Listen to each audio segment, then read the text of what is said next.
Hello guys, welcome back to the channel. In today's video, we are going to understand the basic C++ syntax. So if you haven't subscribed to our channel, please subscribe to our channel and press the bell icon. So let's get started with this video. As you can see on your screen, this is the basic C++ code where we are going to print hello world over the screen. So when I run this code, you can see hello world as an output. So now we are going to see each and every step one by one. We are going to understand what the step means and why we are using that step. So first of all, we are going to see what is #include iostream means.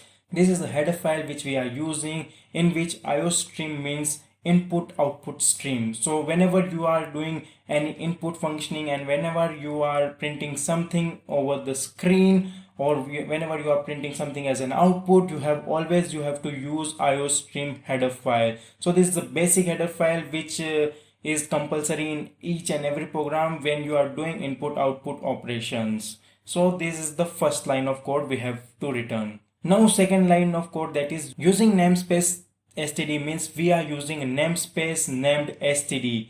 std stands for standard. You have to use this line every time when you are writing the code, because it defines many things like cin, cout and many of such things. So if you don't want to use this particular line, and when you run this code, you will face an error in cout. So that's why every time when you write program, you have to use using namespace standard.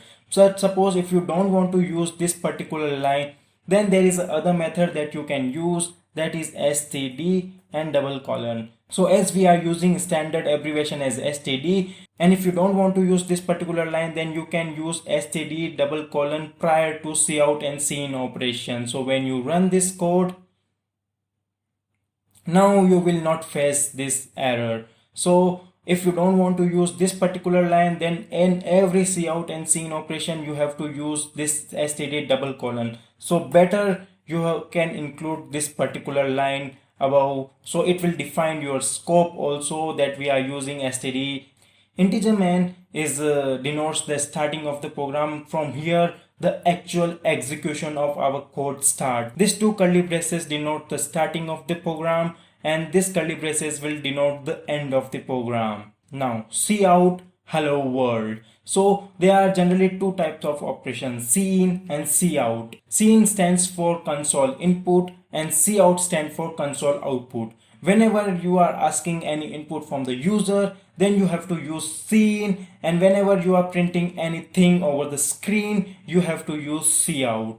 And in cout we have written in curly braces, that is hello world. That means this is a string which we are going to print over the screen. So cout stands for console output. This will be our output over the screen, and every time when you end any of the statement, you have to always use semicolon at the end of the line. So console output, hello world will be our output, and this will be our colon. As we are using string, then the string will be under double quotes. So this is the line, that console output, and it will print the hello world as an output. Return 0 colon. This statement generally indicate this is the end of the program, and after that there will be no execution happens.